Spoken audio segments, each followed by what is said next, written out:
दोनों काल जोरी जितवाहन देव बाजी न छेकले दुआर। दोनों काल जोरी जितवाहन देव बाजी न छेकले दुआर।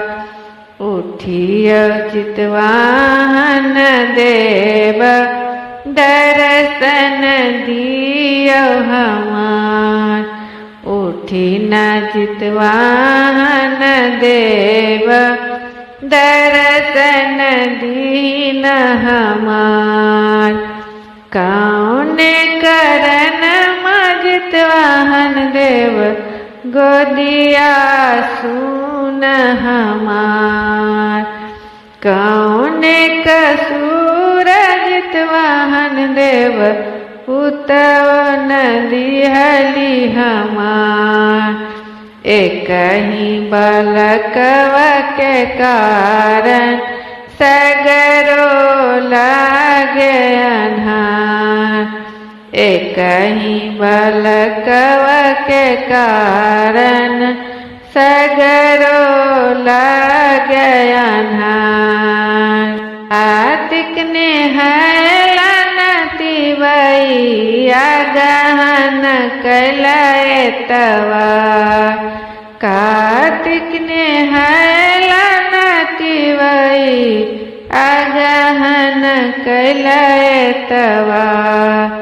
तुलसी में जलन चढ़ैला गोदिया सुन तोहार। तुलसी में दीपन जलैला गोदिया सुन तोहार। आश्विन मास कृष्ण पक्ष अष्टमी करिहा उपवास।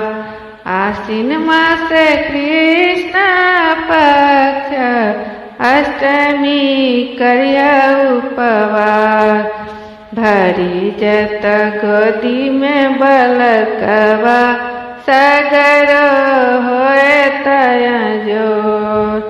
भरी जत गोदी में ललनमा सगरो होए तया जोर। जिहा जितवाहन चरनिया करिहा प्रणाम। पूजिहा जितवाहन गोसैया मांगिहा आशीर्वाद। जुगे जुगे जिए मोरा लाला लाखों लागे बरिस। जुगे जुगे जिए मोरा पुतवा लाखों लागे बरिस। जुगे जुगे जिए मोरा बालक लाखों लागे बरिस।